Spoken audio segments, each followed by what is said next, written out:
The rain came down in sheets that October evening in Brooklyn, the kind of downpour that turned the streets into rivers and sent everyone running for cover.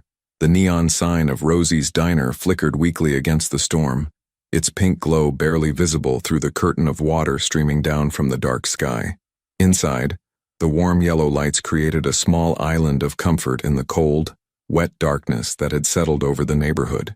Emma Carter moved methodically through her closing routine, her white sneakers squeaking softly against the black and white checkered floor.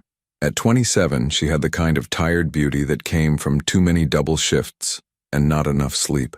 Dark circles under her hazel eyes, blonde hair pulled back in a messy bun, and the weary posture of someone who'd been on her feet for 14 hours straight.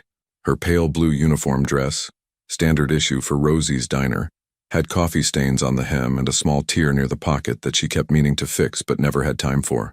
Just a few more minutes, she whispered to herself, wiping down the last booth by the window. Through the rain-streaked glass, she could see the lights of passing cars, their headlights cutting through the darkness like searchlights. The diner was located on a quiet corner of Park Slope, a neighborhood that had seen better days but still retained a certain shabby dignity. Across the street, the old brick buildings stood shoulder to shoulder, their fire escapes zigzagging down their facades like iron veins.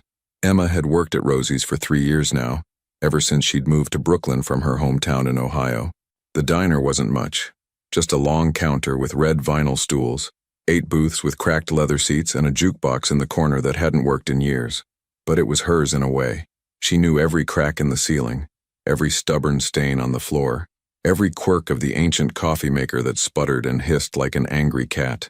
The kitchen was already clean, thanks to Miguel, the night cook who'd left 30 minutes ago, muttering something about his daughter's school play. Emma was alone now, just her and the sound of rain hammering against the roof. She liked these quiet moments after closing, when the chaos of the dinner rush had faded and she could breathe without feeling like she was drowning in orders and complaints. She was reaching for the light switch behind the counter when she heard it, the sound of the front door bursting open with such force that the little bell above it went flying across the room, clattering against the wall. Emma spun around, her heart jumping into her throat. 3 small figures stood in the doorway, silhouetted against the storm. They were children, little girls, and they were completely soaked. Water streamed from their dark hair, pooled around their small feet, and dripped from the expensive-looking coats they wore. But it wasn't the rain that made Emma's chest tighten with alarm.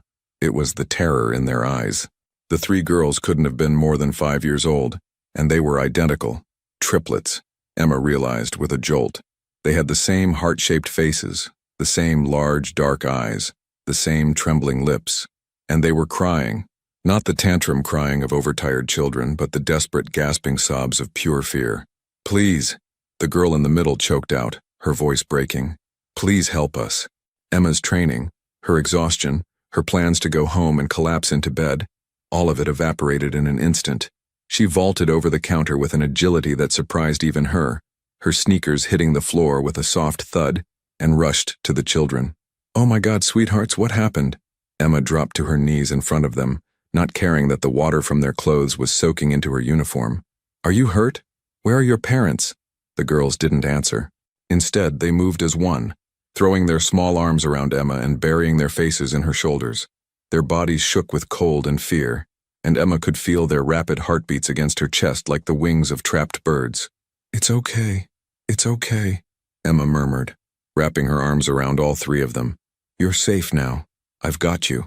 She looked toward the open door, expecting to see a frantic parent or guardian rushing in after them, but the street was empty except for the rain. The storm seemed to have intensified, the wind howling through the doorway and bringing with it a spray of cold water. Emma carefully disentangled herself from the girls, hurried to close and lock the door, then turned back to them. They stood huddled together in a small cluster, shivering violently. Now that Emma could see them more clearly in the diner's light, she noticed details that made her stomach twist with concern. Their clothes were expensive, designer coats, polished shoes, matching dresses underneath, but they were dirty and disheveled. One girl had a scrape on her knee, another had what looked like a red mark on her wrist, as if someone had grabbed her too roughly. All 3 had that hollow, haunted look that children should never have. "Okay, first things first," Emma said, forcing her voice to stay calm and steady even though her mind was racing with questions and worry. "Let's get you warm and dry. She guided them to the booth farthest from the door, the one she always thought of as the cozy corner, because it was tucked away and felt safe. The girls moved slowly, their small hands clutching at Emma's uniform, as if afraid she might disappear. Once they were seated, pressed together on one side of the booth, Emma rushed to the supply closet and grabbed every clean towel she could find. "Here we go," she said, returning with an armful of white towels. She began gently drying their hair, her movements careful and soothing. "Can you tell me your names?" The girl on the left, who had a small mole just above her right eyebrow, looked up at Emma with enormous eyes. "I'm Lily," she whispered. "That's a beautiful name," Emma said softly, moving to the middle girl. "Rose," the middle one said, her voice barely audible. "And I'm Violet," the third girl added, and Emma noticed she had a slight gap between her front teeth. "Lily, Rose, and Violet," Emma repeated, her heart aching at the floral names. "Those are lovely names. I'm Emma. You're very brave girls to come find help." "We didn't know where else to go," Lily said, and fresh tears spilled down her cheeks. "Everything was so scary and loud and—" "Shh, it's all right," Emma interrupted gently. "You don't have to talk about it right now if you don't want to. Let's just focus on getting you warm, okay?" She went behind the counter and started making hot chocolate, the real kind, with milk and cocoa powder and a generous amount of tiny marshmallows. As the milk heated on the stove, Emma found herself glancing repeatedly at the girls. They sat completely still, their eyes fixed on her every movement as if terrified she might leave them. What could have happened to make 3 children this scared? And where were their parents? Emma's mind flashed to her own little sister Sophie, who would have been 23 now if she'd lived. Sophie had that same fragile vulnerability, that same need for protection. Emma had failed her sister 9 years ago. She'd been driving the car when the drunk driver ran the red light, but she wouldn't fail these girls. Whatever was happening, whoever had frightened them, Emma would make sure they were safe. "Here we are," Emma said, bringing over 3 mugs of hot chocolate. She'd been careful not to fill them too full, and she'd put them in the diner's smaller cups so the girls could hold them more easily. "Careful, it's hot, but it'll warm you right up." The girls wrapped their small hands around the mugs, and Emma saw some of the tension leave their shoulders as the warmth seeped into their fingers. They took small, cautious sips, and Rose got a marshmallow mustache that would have been adorable under different circumstances. Emma slid into the booth across from them, keeping her posture open and non-threatening. "Girls, I need to ask you something important. Is there someone I should call? Parents, a guardian? Someone who's probably really worried about you?" The reaction was immediate and alarming. All 3 girls tensed, and Violet's eyes went wide with panic. "No," Rose said urgently, almost spilling her hot chocolate. "You can't call them, you can't." Okay, Emma said quickly, holding up her hands. "I won't call anyone you don't want me to call. But sweethearts, you have to understand, 3 little girls showed up at my diner alone in a storm. I need to make sure you're supposed to be with me and not somewhere else." "We ran away," Lily admitted, staring down at her hot chocolate. From the house." "What house?" Emma asked gently. "Our aunt's house," Violet said. "Aunt Rebecca. She was yelling so loud and her boyfriend was there and they were saying bad things and we got scared," Rose finished. "So we ran. We just ran and ran until we saw the lights here." Emma's chest felt tight. 3 5-year-old girls running alone through Brooklyn in a storm, desperate enough to seek refuge in a random diner. Whatever had been happening at that house, it must have been terrifying. "You were very smart to come somewhere safe," Emma said, "and very brave, but your aunt is probably looking for you." "He'll come," Lily interrupted, her voice dropping to barely a whisper. "He always comes. Aunt Rebecca said he would." "Who?" Emma asked. But before any of the girls could answer, Rose spoke, her eyes locked on something behind Emma. "He's here." The temperature in the diner seemed to drop 10 degrees. Emma turned slowly, her body already moving to place itself between the girls and whatever threat had arrived. Standing just outside the front door, visible through the rain-streaked glass, was a man. Even through the distortion of water and glass, Emma could see he was tall, probably over 6 feet, with broad shoulders encased in what looked like an expensive black suit. His dark hair was slicked back, and despite the storm, he seemed utterly composed. He wasn't trying the door yet. He was just standing there, looking in, his dark eyes scanning the interior of the diner with an intensity that made Emma's survival instincts scream. Behind him, Barely visible in the darkness, Emma could make out at least two more figures and the sleek shapes of black SUVs parked at the curb. No one parked SUVs like that, with that kind of precision and obvious coordination, unless they were used to working together, unless they were used to this kind of situation. The man's eyes found the booth where Emma and the girl sat. Even from this distance, Emma felt the weight of his gaze. It was calculating, dangerous, and something else she couldn't quite name. Then he moved, reaching for the door handle. The locked door rattled but didn't open. Emma made a split-second decision. She reached into her pocket and pulled out her phone, keeping her eyes on the man. "Girls, I need you to stay very quiet and very still, okay? Don't move from this booth." "That's our daddy," Violet whispered, and Emma's hand froze halfway to dialing 911. "That's what?" "Our daddy," Lily repeated, and there was such a complex mixture of emotions in her voice. Fear, longing, confusion. Dominic Russo. The name hit Emma like a physical blow. Dominic Russo. Even someone who'd only been in Brooklyn for 3 years knew that name. The Russo family had been fixtures in New York for generations, their influence spreading through the city like roots through concrete. They were in construction, real estate, shipping. At least those were the legitimate businesses everyone knew about. But there were whispers of other ventures, darker enterprises, the kind of things people discussed in lowered voices and quickly changed subjects about when strangers approached. And this man, standing outside her diner in the rain, demanding entry, was allegedly the current head of the Russo family. Young, ruthless, and, according to the newspapers, currently embroiled in a custody battle that had been making headlines for weeks. Emma's mind raced. If these were his daughters, she had no legal right to keep them from him.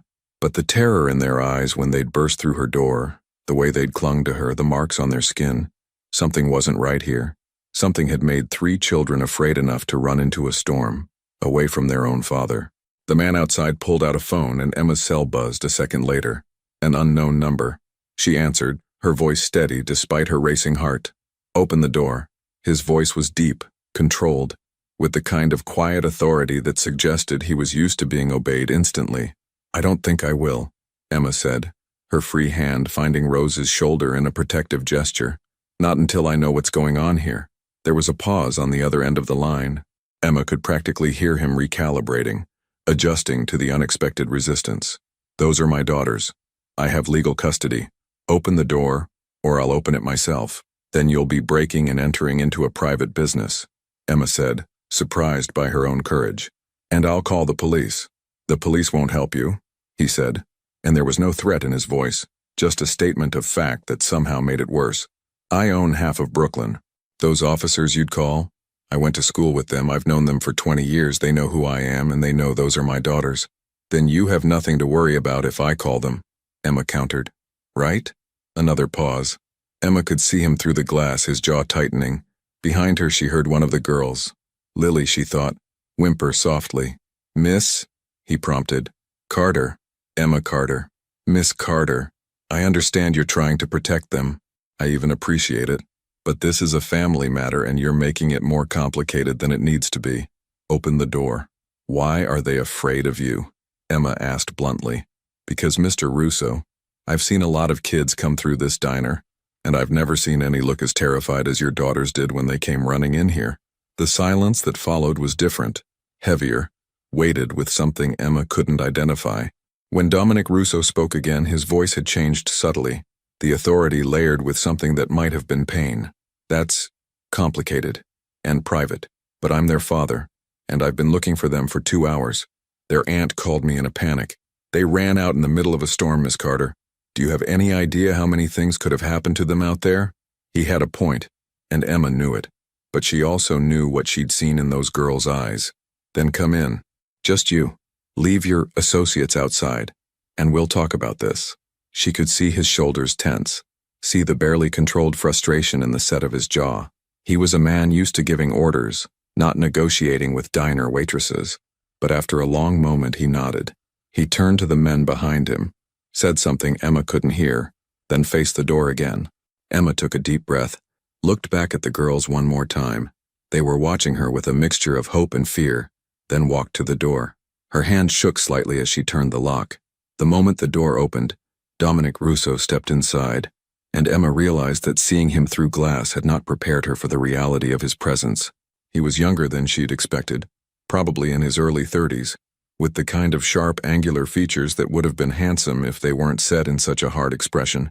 His suit was indeed expensive, tailored perfectly to his frame, now spotted with rain.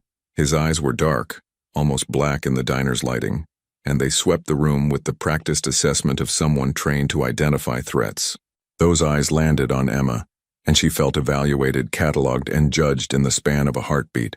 Then they moved past her to the booth, and something in his expression cracked. Just for a second, just enough for Emma to see the raw emotion underneath. Lily, Rose, Violet. His voice was softer now. Careful. It's time to come home. None of the girls moved. They pressed closer together, and Emma saw Rose grab her sister's hands. Dominic took a step forward, and Emma moved without thinking, placing herself between him and the booth. She was a full foot shorter than him and probably weighed 60 pounds less, but she stood her ground, her chin lifted in defiance.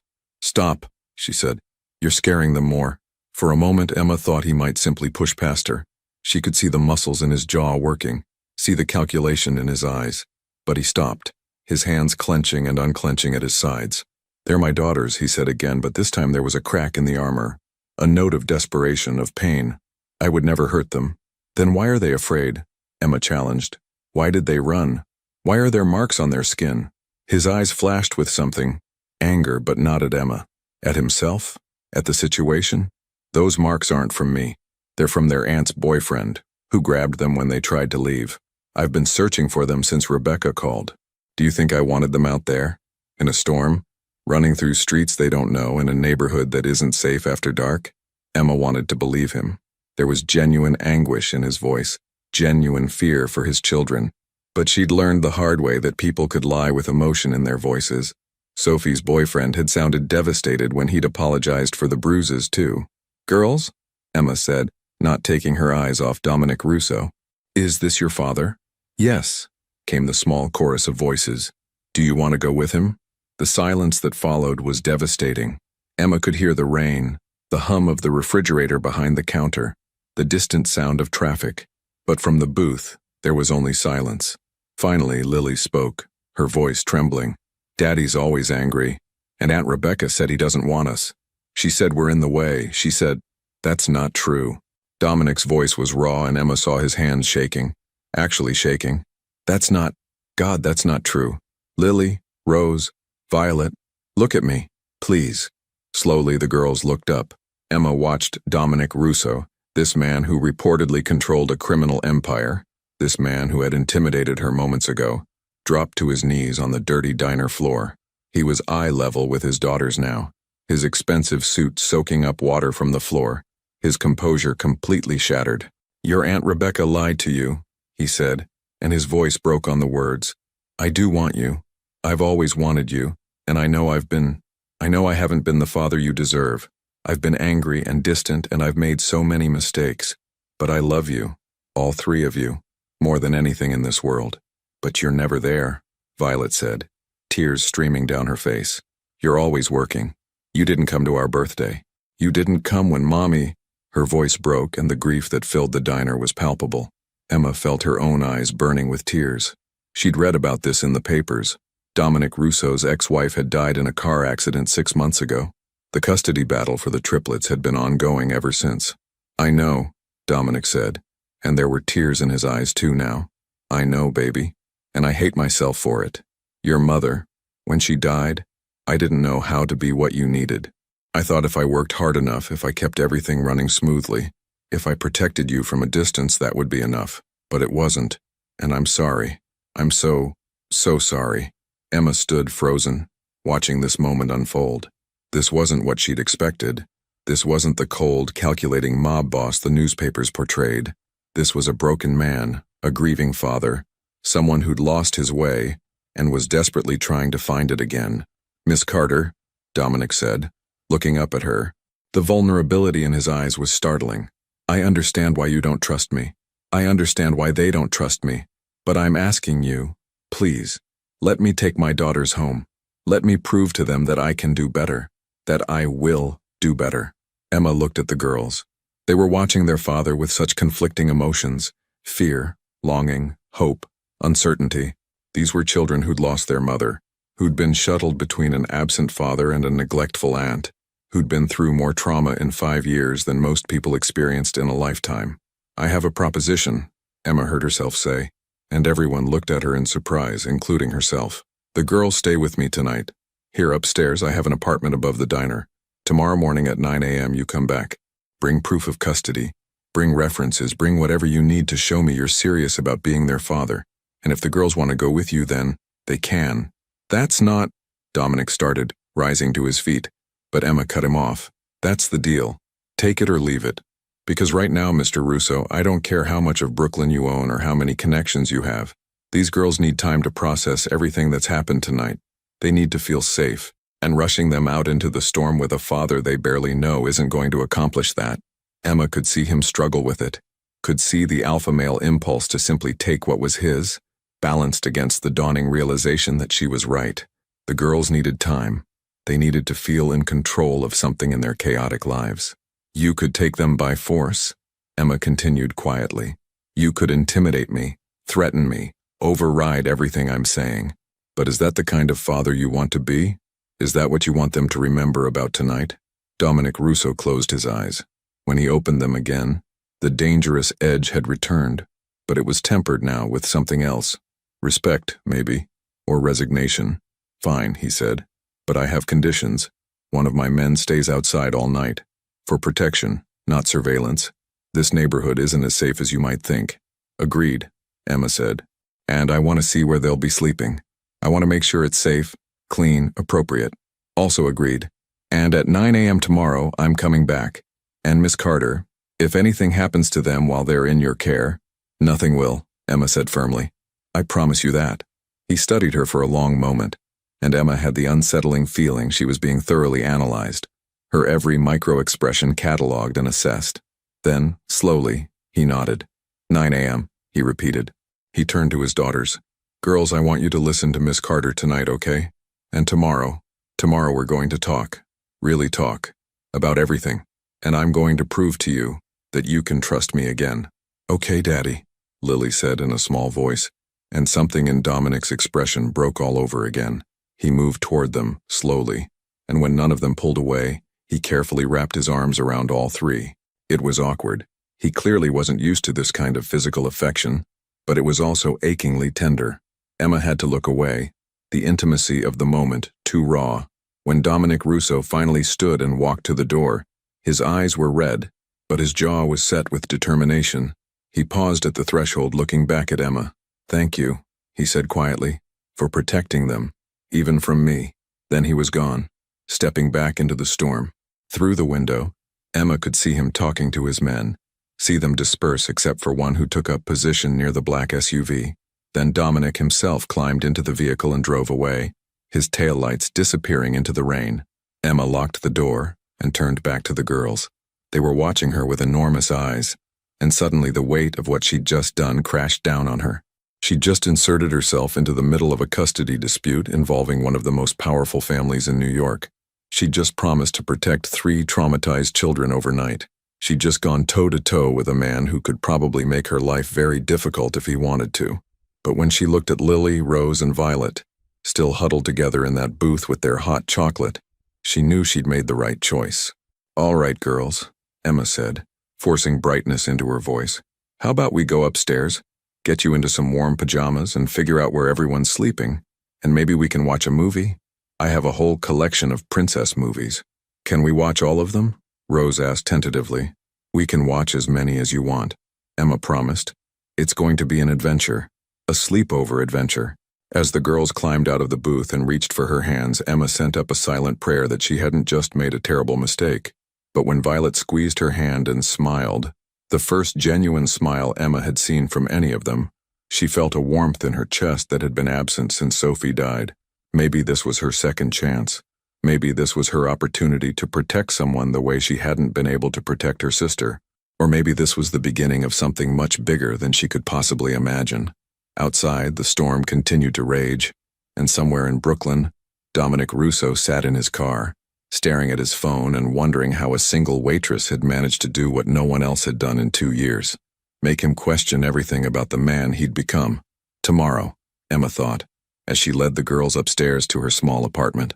Tomorrow, we figure out the rest. But tonight, 3 little girls would sleep safely, surrounded by warmth and care and the promise that someone, somewhere, was willing to stand up for them. And in a world that had been so dark for so long, that was a start. The apartment above Rosie's diner was small, but Emma had made it home. A modest living room with a worn sofa faced a television mounted on the wall.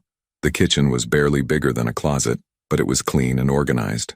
Down the short hallway were a bathroom and Emma's bedroom, which now felt inadequate for housing 3 unexpected guests. Wow, Violet breathed as they entered, her eyes wide. It's so cozy. Emma smiled despite her exhaustion. It's not much, but it's comfortable. Now let's see about getting you all into something dry and warm. The girls stood uncertainly in the middle of the living room, still dripping onto the hardwood floor. Emma realized they didn't have any clothes, no pajamas, nothing. She thought quickly, then headed to her bedroom and returned with 3 of her softest t-shirts, one with a faded university logo, another with a coffee cup graphic, and a third that simply said Brooklyn in cursive letters.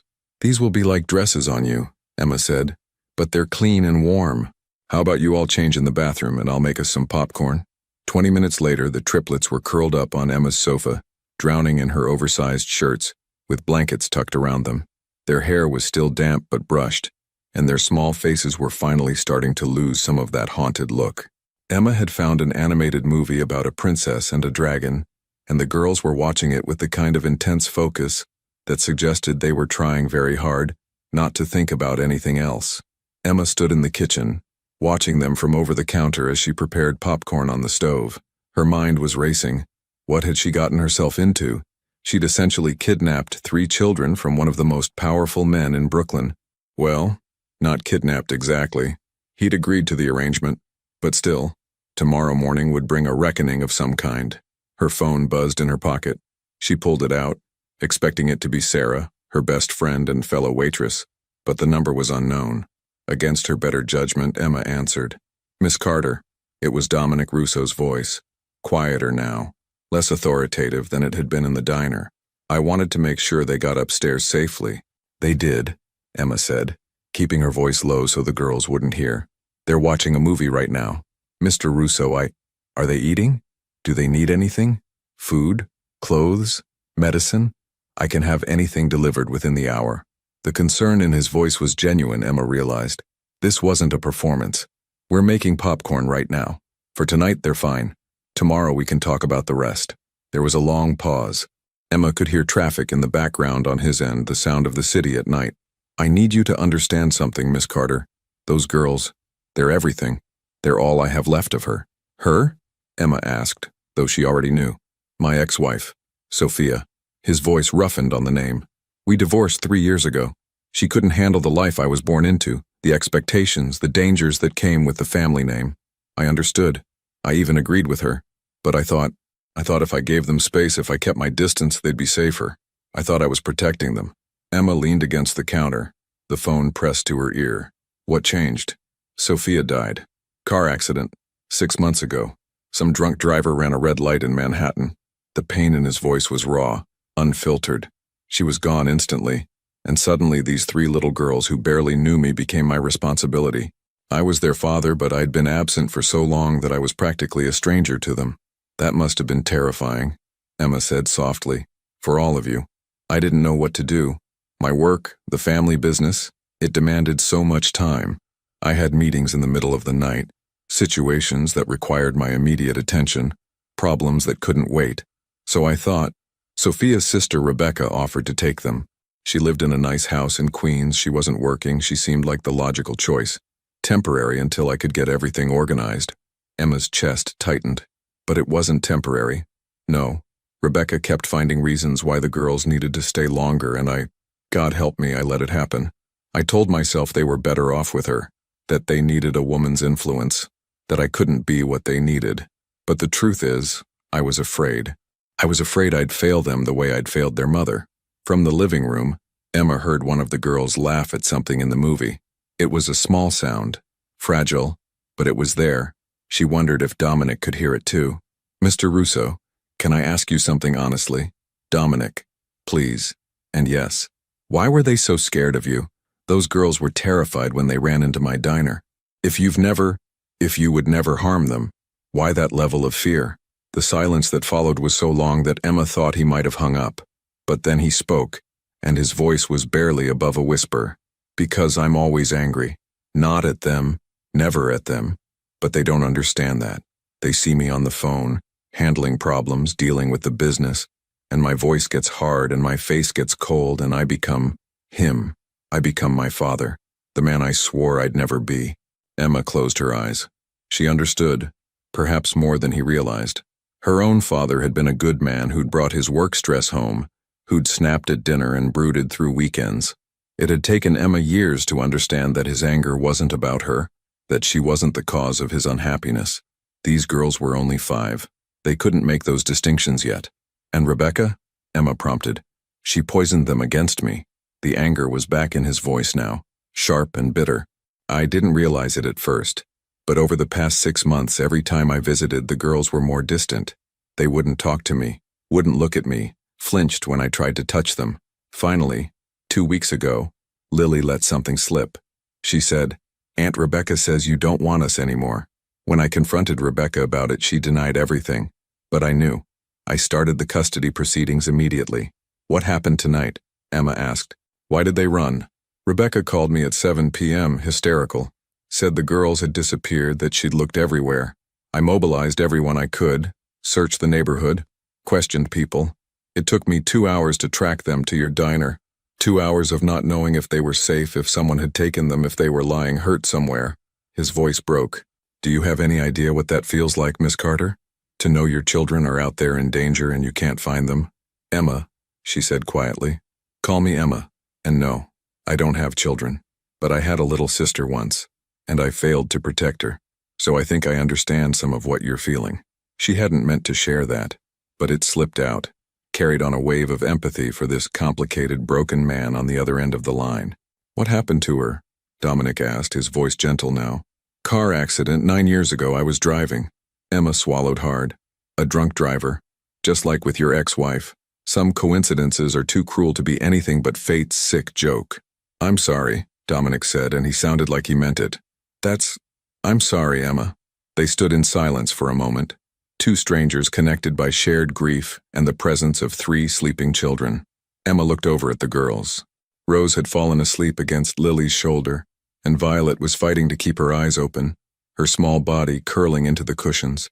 "They're falling asleep," Emma said softly. "I should go. Will you call me if they need anything? Anything at all? I don't care what time it is. I will. I promise. And Emma, thank you for standing up to me tonight, for protecting them, even from me. I know I'm not making this easy, but thank you." After they hung up, Emma stood in the kitchen for a long moment processing everything. The popcorn had finished popping, but she'd forgotten about it. When she finally brought the bowl to the living room, all 3 girls were asleep, tangled together like puppies in a pile of blankets. Emma carefully turned off the TV, checked that the door was locked, and settled into the armchair across from the sofa. She wouldn't sleep much tonight, partly from worry, partly from the uncomfortable chair, but mostly from the weight of responsibility that had settled on her shoulders. These girls were depending on her. Dominic was depending on her, whether he fully realized it or not. Her phone buzzed again. This time it was Sarah. "Girl, where are you? You were supposed to text when you got home." Emma typed back quickly. "Long story. We'll explain tomorrow. I'm fine. Just dealing with something unexpected." Sarah's response was immediate. "Do I need to come over? Are you in trouble?" "No trouble, promise. Just being a good Samaritan. That's what worries me. Your good Samaritan thing always gets you into complicated situations." Emma smiled despite herself. Sarah wasn't wrong. But as she looked at the 3 little girls sleeping peacefully on her couch, she knew she'd made the right choice. The next morning arrived too quickly. Emma woke at 6 a.m. to find herself still in the armchair, her neck stiff and her back protesting. The girls were still asleep, though they'd rearranged themselves during the night. Lily was now sprawled across most of the couch, while Rose and Violet had somehow ended up on the floor, wrapped in blankets like small burritos. Emma moved quietly to the kitchen and started coffee. She had 3 hours before Dominic arrived. 3 hours to prepare herself and the girls for whatever came next. As the coffee brewed, she pulled out her phone and did something she probably should have done last night. She searched for information about Dominic Russo. The search results were extensive. Headlines from the past 6 months painted a picture. Russo custody battle continues. Deceased mother's family contests custody. Business magnate fights for daughters. Emma clicked on an article from a reputable news source. According to the article, Sophia Marino Russo had died in March after a vehicle collision in Manhattan. She'd been driving home from her job as an art teacher when a drunk driver crossed into her lane. She'd left behind 3 daughters and an ex-husband. The custody battle had begun almost immediately, with Sophia's sister Rebecca claiming that Dominic was unfit to raise the girls due to his questionable business associations and unstable lifestyle. The article went on to detail the Russo family history. Dominic's grandfather had immigrated from Italy in the 1950s and built a construction empire. His father had expanded into real estate and shipping, and Dominic, who'd taken over at age 25 after his father's sudden passing, had modernized the family businesses while maintaining their, Emma read between the lines, their less legitimate ventures. But there was nothing in any of the articles about Dominic being dangerous to his own children. No allegations of harm. No accusations beyond Rebecca's claims of unfitness. And interestingly, several articles mentioned anonymous sources saying Dominic had been working to legitimize family operations since taking over. Miss Emma? Emma looked up to find Violet standing in the kitchen doorway, her borrowed shirt hanging almost to her ankles, her dark hair a tangled mess. She looked impossibly small and vulnerable. "Good morning, sweetheart," Emma said, setting down her phone. "Did you sleep okay?" Violet nodded, then padded over and climbed onto one of the kitchen chairs. "Is Daddy coming today?" "He is. At 9 o'clock. Are you nervous?" "A little," Violet admitted. She picked at the edge of the table. "Miss Emma, can I ask you something?" "Of course. Do you think Daddy really loves us? Or was Aunt Rebecca telling the truth?" Emma's heart broke a little. She pulled out the chair next to Violet and sat down, choosing her words carefully. "Violet, I think your daddy loves you very much. I think he's been sad and confused since your mommy died. And sometimes when grown-ups are sad and confused, they don't know how to show love the right way. But that doesn't mean the love isn't there. Aunt Rebecca said he only wants us because of Mommy's money." Emma felt a flash of anger at this Rebecca woman, whoever she was. What kind of person said things like that to a 5-year-old child? "Did your daddy tell you he loves you last night?" Violet nodded slowly. "Did he look like he was lying?" "No," Violet whispered. "He looked like he was going to cry." "Then I think you have your answer," Emma said gently. "People don't cry about things they don't care about." By the time 7:30 rolled around, all 3 girls were awake. Emma had managed to wash their clothes from the night before using her small washing machine, and while they dried, the girls ate cereal in their borrowed t-shirts, watching morning cartoons with the intensity of children trying to ignore their anxiety. Emma was on her 2nd cup of coffee when her phone rang. This time, it was a number she recognized. Jake Martinez, an old friend from her first year in Brooklyn. He was a beat cop in the neighborhood, someone who'd helped her out when her apartment had been broken into 2 years ago. They'd stayed friendly, grabbing coffee occasionally when their schedules aligned. "Jake," Emma answered. "What's up?" "Emma, I need you to be straight with me." His voice was serious, professional. "Do you have 3 little girls at your apartment right now? The Russo triplets?" Emma's stomach dropped. "How did you—" "Because I just got a very interesting call from Dominic Russo's lawyer, asking me to do a welfare check on you and confirm that the children are safe." "Emma, what the hell is going on?" Emma stepped into her bedroom and closed the door, keeping her voice low. "It's complicated, Jake. The girls showed up at the diner last night, scared and alone. Their father showed up looking for them, but they were afraid of him. I offered to keep them overnight so everyone could calm down. He agreed. He's coming back this morning at 9. "Jesus, Emma." Jake sounded somewhere between impressed and exasperated. "Do you realize whose children those are? Do you have any idea what kind of family you're dealing with?" "I know exactly who they are," Emma said quietly. "And right now I don't care. Those girls needed help and I gave it to them. If Dominic Russo has a problem with that, he can take it up with me." There was a long pause. Then Jake sighed. "You're going to give me gray hair, you know that? All right, I'm coming over. I want to see the girls, make sure they're okay, and I want to be there when Russo shows up. Just as an official presence. To make sure everything stays civil." "Jake, you don't have to." "Yes, I do." Because you're my friend and I'm not letting you face this alone. I'll be there in 20 minutes. True to his word, Officer Jake Martinez arrived at 8:15, carrying a box of donuts and wearing his uniform. He was a stocky man in his mid-30s with kind eyes and an easy smile that immediately put the girls at ease. "So you're the famous Triplets," Jake said, setting the donut box on the coffee table. "I'm Officer Jake. I work in this neighborhood and I'm friends with Miss Emma. I heard you had quite an adventure last night." The girls nodded solemnly, their eyes on the donuts. "Well, those are for you," Jake said. "And while you eat, I need to ask you some questions. Is that okay?" Over the next 20 minutes, Jake gently questioned the girls about what had happened at their aunt's house. Emma listened, learning details she hadn't known before. Apparently, Rebecca and her boyfriend Marcus had been fighting about money. The girls had heard Rebecca shouting that the brats were costing too much, that she couldn't wait until the trust fund came through so she could be done with this.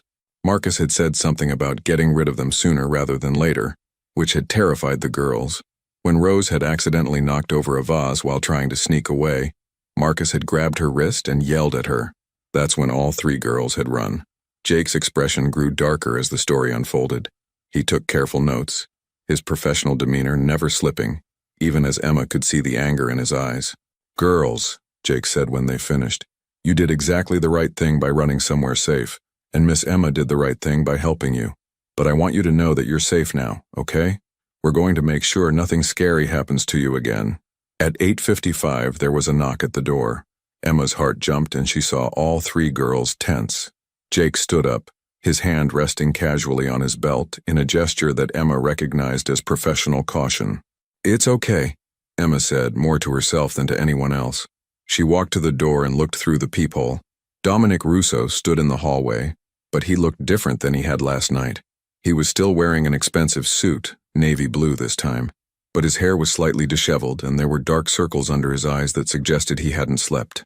In his hands, he carried a folder and what looked like a stuffed animal. Emma opened the door. "You're early," she said.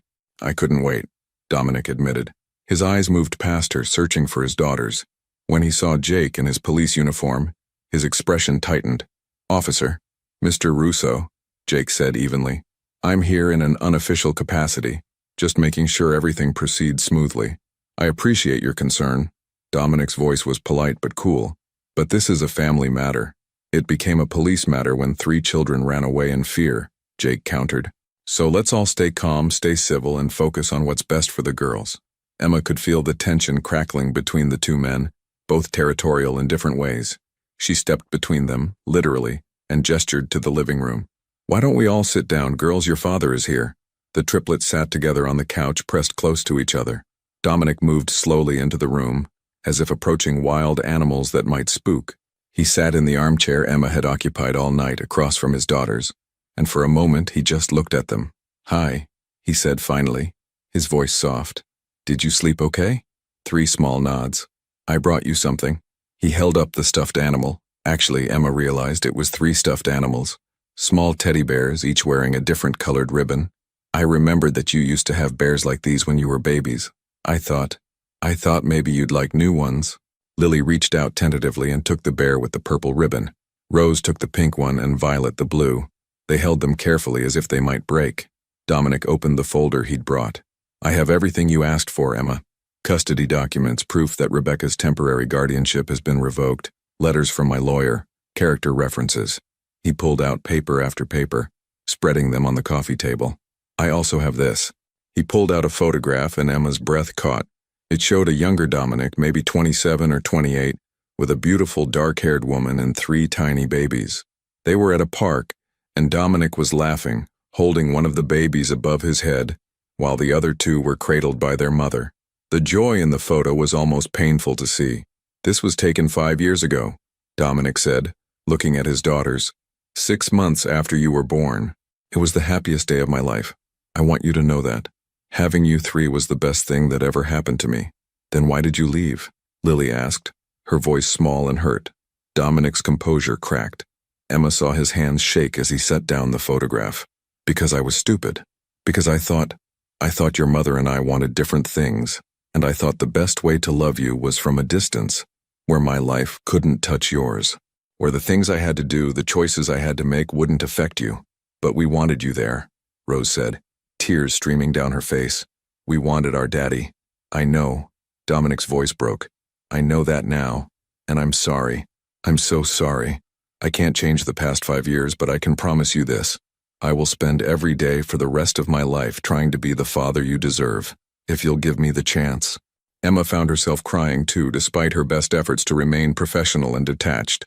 Even Jake had to look away, his jaw tight with emotion.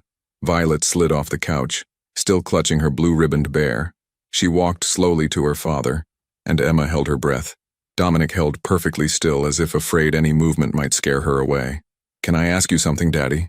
Violet said. Anything, baby. Anything. Are you going to leave again? If we go with you, will you stay this time? It was the question that mattered most, Emma realized. The question that would determine everything. Dominic got down on his knees so he was eye level with his daughter. I'm going to tell you the truth, Violet. There will be times when I have to work, times when I have to go to meetings or handle business. But I will never, ever leave you the way I did before. You will wake up in my house every morning. You will have breakfast with me. I will take you to school and pick you up. I will read you bedtime stories and be there when you have nightmares. I will be your father, not just in name, but in every way that matters. Promise? Violet whispered. I promise. Dominic held out his hand, his pinky finger extended. Pinky promise.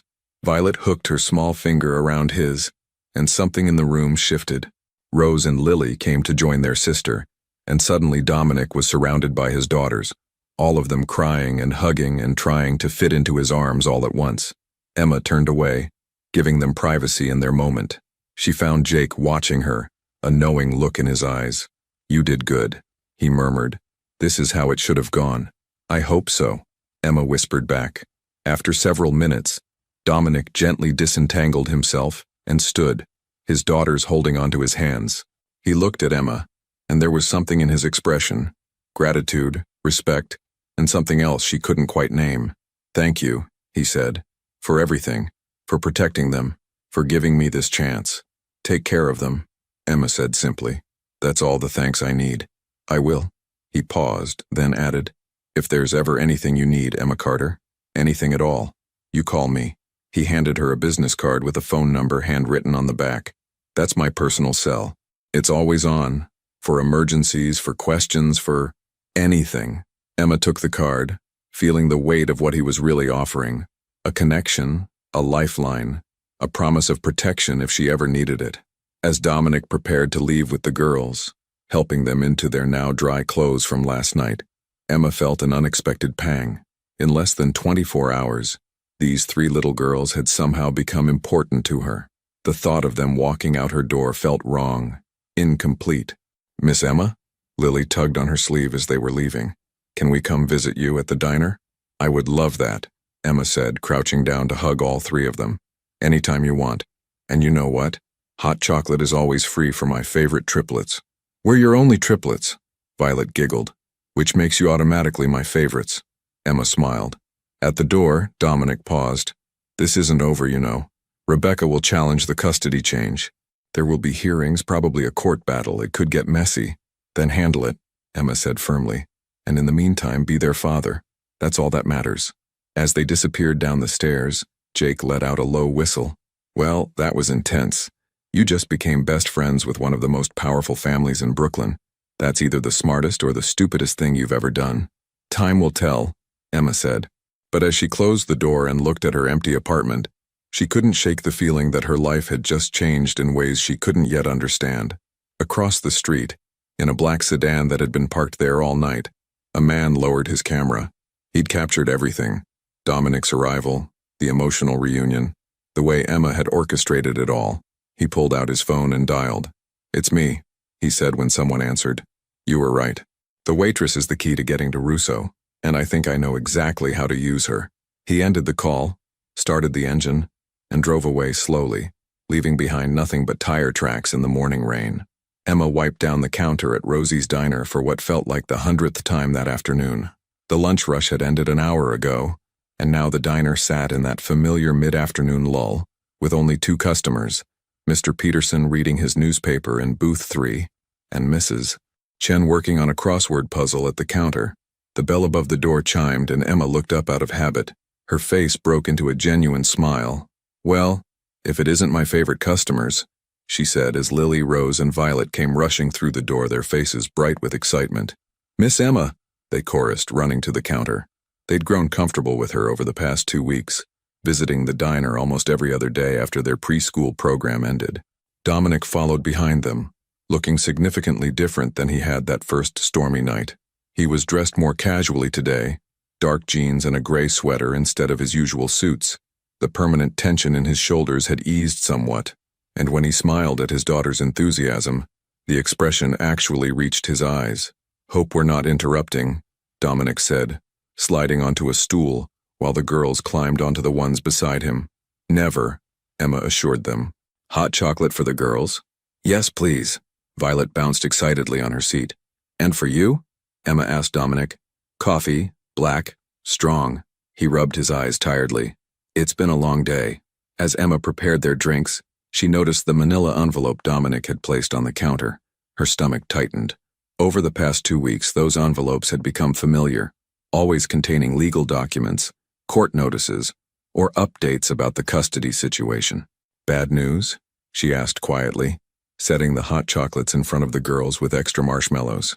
"Could be worse," Dominic said, accepting his coffee gratefully. "The preliminary hearing is scheduled for next week. Rebecca's lawyer is claiming I'm an unfit parent due to my unstable work schedule and questionable associations." He said the last part with bitter sarcasm. Emma glanced at the girls, but they were absorbed in their hot chocolate and a coloring book that Emma kept behind the counter, specifically for their visits. "And your lawyer says that we have a strong case. The girls are happy, healthy, attending school regularly. I've documented everything, every meal, every bedtime story, every parent-teacher meeting. I even hired a child psychologist to evaluate them, and her report says they're thriving." Dominic took a long drink of coffee. "But Rebecca's painting a picture of me as some kind of, well, you know what she's implying." Emma did know. The newspapers had been following the case with uncomfortable interest. "Crime boss or caring father," one headline had read. "Custody battle reveals dark family history," claimed another. Emma had stopped reading them after the third article that implied Dominic was dangerous simply because of his last name. "The truth will come out," Emma said firmly. "Anyone who sees you with those girls knows you're a good father." Speaking of which, Dominic pulled another paper from the envelope. "My lawyer thinks it would help our case if we had a character witness. Someone outside the family who's observed my relationship with the girls. Someone who has no reason to lie for me." Emma felt her heart skip. "You want me to testify? Only if you're comfortable with it. I know I'm asking a lot. You've already done so much." Dominic's dark eyes met hers. "But Emma, you're the one person who saw us at our worst and our best. You saw how scared they were, and you've seen how far we've come. Your testimony could make a real difference." Before Emma could answer, the bell chimed again. A woman in an expensive pantsuit entered, her heels clicking sharply against the floor. She had dark hair pulled back severely and carried a leather briefcase that screamed, "Lawyer." Emma recognized her immediately from the news coverage. This was Patricia Hoffman, Rebecca's attorney. "Mr. Russo," the woman said coolly. "How convenient to find you here. And with the children, no less." Her eyes swept dismissively over the diner's modest interior before landing on Emma. "You must be the waitress." Emma felt Dominic tense beside her. "Ms. Hoffman," he said, his voice dropping into that dangerous tone Emma had heard the first night. "This is neither the time nor the place. On the contrary, I think it's the perfect place." Patricia Hoffman pulled out her phone and snapped a photo of Dominic and the girls at the counter. "Establishing patterns is crucial for custody cases. The court will be very interested to know you're bringing the children to a diner in a questionable neighborhood instead of providing proper afternoon activities. This is Park Slope, not a war zone," Emma said sharply. "And there's nothing wrong with children visiting a diner, Ms. Carter, is it?" Patricia's smile was thin and cold. "I'll be honest with you. My client has informed me of your involvement in this situation. Quite the white knight, aren't you? Inserting yourself into a family matter that doesn't concern you." "Those girls were terrified and alone," Emma said, her voice steady despite her rising anger. "I did what anyone with a conscience would do, or what someone looking for a connection to a wealthy family would do," Patricia countered. "Tell me, Ms. Carter, has Mr. Russo compensated you for your services that night?" Paid you to testify on his behalf? That's enough. Dominic stood, and despite his casual clothes, he suddenly seemed to fill the entire diner with his presence. You want to come after me in court? Fine. But you leave Emma out of this. She's done nothing except help 3 children who needed it. We'll see what the judge thinks, Patricia said. She pulled a document from her briefcase and handed it to Dominic. You've been served. That's a motion for emergency custody transfer. We're claiming that bringing the children to establishments like this demonstrates poor judgment and potential risk to their well-being. Emma watched Dominic's jaw clench, saw his hands tighten on the paper, but he didn't explode, didn't threaten, didn't do any of the things that Patricia Hoffman was clearly hoping for. Instead, he very calmly folded the document and placed it in his jacket pocket. Thank you for the delivery, he said. Now get out of my sight before I forget my manners. Patricia smiled like she'd won something and left, her heels clicking all the way to her Mercedes parked illegally at the curb. Through the window, Emma watched her drive away, still smiling. Daddy? Lily's small voice broke the tension. Is that the lady who wants to take us away? Dominic immediately shifted gears, crouching down to his daughter's level. That's Aunt Rebecca's lawyer, yes. But remember what we talked about? No one is going to take you away, I promise. But what if the judge believes her? Rose's eyes were wide with worry. What if they think we should go back to Aunt Rebecca's? That's not going to happen, Dominic said firmly, because we're going to tell the judge the truth. And the truth is that you're happy, healthy, and exactly where you belong. After the girls had finished their hot chocolate and Dominic had paid, leaving a tip that was probably triple the bill, they prepared to leave. But Dominic lingered at the counter while the girls looked at the old jukebox in the corner. I'm sorry about that, he said quietly. About Hoffman. She's trying to provoke me, trying to get me to do something stupid that she can use in court. I can testify, Emma heard herself say. If you think it'll help, I'll do it. Dominic looked at her for a long moment. You understand what you're agreeing to. They'll dig into your life, your past. They'll try to discredit you, make you look unreliable or biased. It won't be pleasant. I don't care, Emma said. Those girls deserve to be with their father. I saw how scared they were that night, but I've also seen how happy they are now. That's the truth, and I'm not afraid to say it in court. Something shifted in Dominic's expression. Gratitude, certainly, but also something deeper. Respect, perhaps. Or the beginning of trust. Thank you, he said simply. I won't forget this. The next few days brought unexpected complications.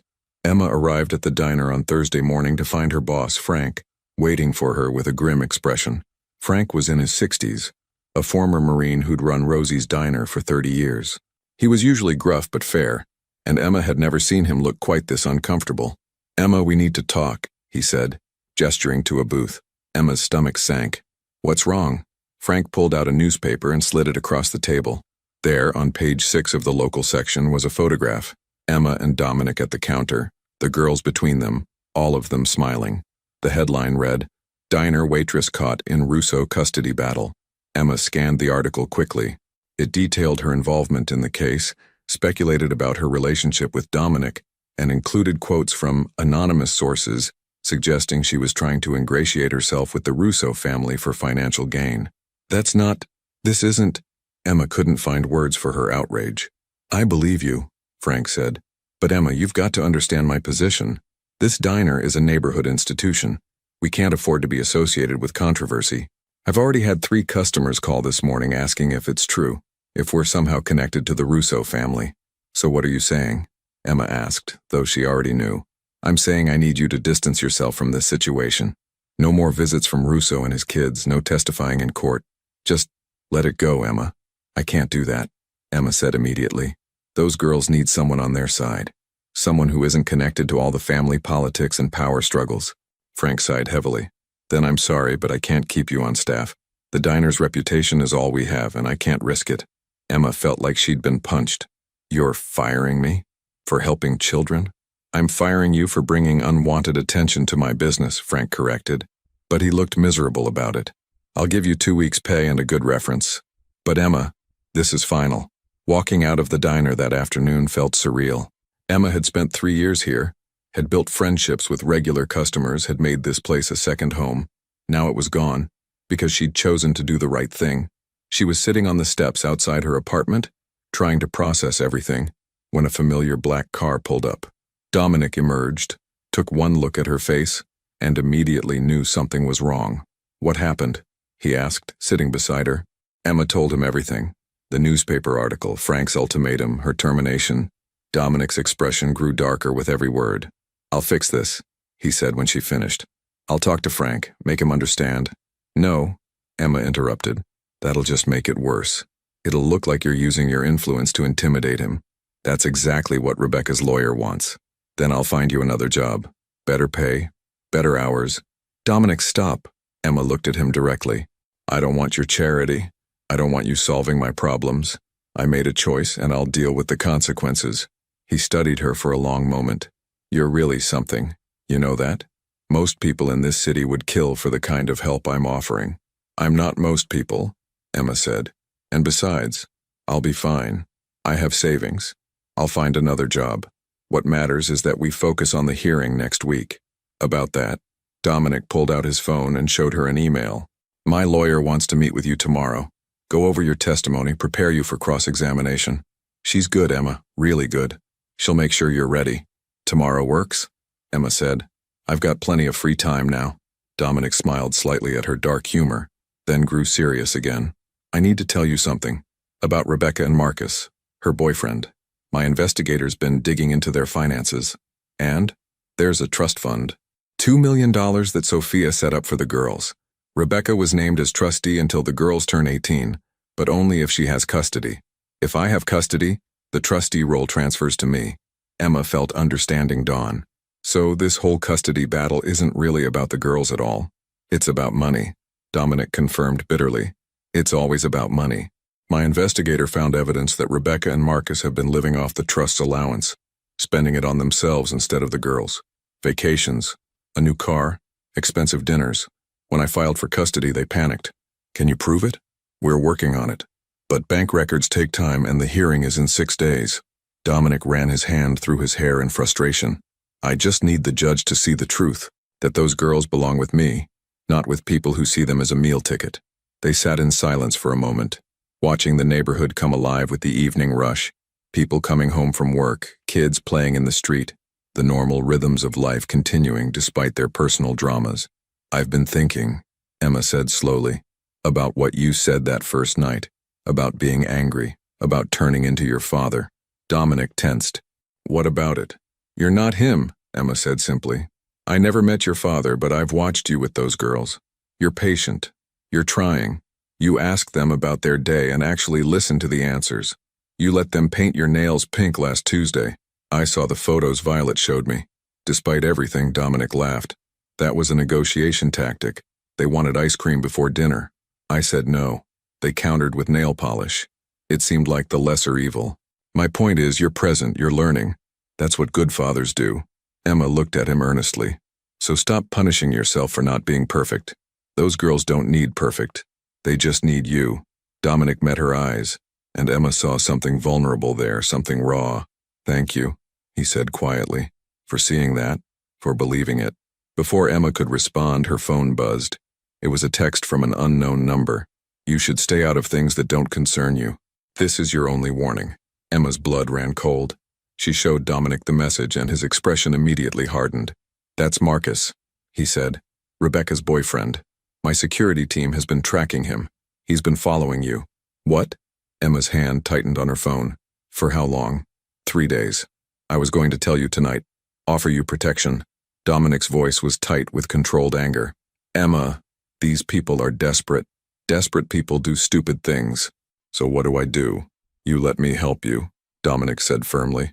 "I'm putting a security detail on you. Just one person, discreet, keeping an eye out. And I want you to vary your route home, stay in public places, keep your phone charged." Emma wanted to argue, to insist she could take care of herself, but the text message had shaken her more than she wanted to admit. "Okay," she said, "but just until the hearing is over." "Deal." Dominic stood, offering her his hand. "Come on, I'm taking you to dinner. A thank you for everything you've done, and so we can go over the testimony together." "Dominic, I don't think it's just dinner, Emma. Between friends. Or are we not friends yet?" Emma looked up at him, this complicated man who'd burst into her life 2 weeks ago and turned everything upside down. Friends seemed too simple a word for what they were becoming, but it would do for now. "Friends?" she agreed, taking his hand and letting him pull her to her feet. But you're buying, since I'm currently unemployed. Deal, Dominic said, and his smile was genuine. I know a place. Best Italian food in Brooklyn. And don't worry, it's owned by my cousin. Completely legitimate, I promise. As they walked to his car, Emma caught sight of another vehicle parked down the street, a dark sedan with tinted windows. She couldn't see the driver, but she could feel eyes watching them. The game was changing, she realized. What had started as a simple act of kindness was becoming something bigger, something potentially dangerous. But as she glanced at Dominic, saw the determined set of his jaw, she knew she wasn't backing down. Those 3 little girls deserved a father who loved them, and Emma would do whatever it took to make sure they got exactly that, even if it meant facing down threats, lawyers, and the ghosts of Brooklyn's most infamous family. The preliminary hearing was 6 days away. Emma had a feeling those 6 days would change everything. 6 months later, the morning sun streamed through the windows of what was now called 3 Roses Cafe, illuminating the freshly painted walls and new booths. Emma stood behind the counter, smiling as she watched the scene before her. Dominic sat in the corner booth with Lily, Rose, and Violet, helping them with their homework. Gone was the tense, distant man from that stormy night. In his place was a father who knew his daughter's favorite foods, their bedtime routines, and every word to their favorite songs. The custody hearing had been decisive. Rebecca and Marcus's financial records revealed years of misappropriation. The judge had awarded Dominic full custody within 20 minutes. Rebecca faced fraud charges, while Marcus had left the state entirely. "Miss Emma?" Violet called out. "Daddy says we can have pancakes. Does he now?" Emma laughed, catching Dominic's eye. He shrugged with a sheepish grin. When Frank had retired, Dominic had bought the diner and offered Emma full partnership. She'd accepted, but only as a true business partner. Equal investment, equal say.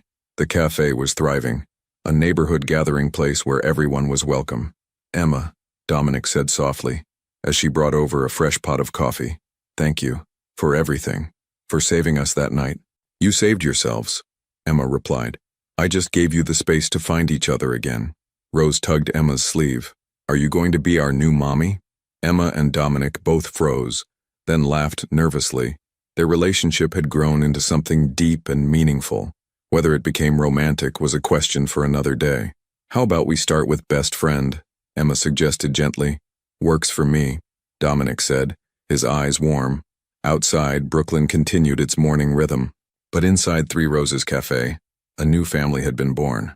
Not through blood, but through courage, trust, and the belief that sometimes the bravest thing you can do is open your door to someone in need.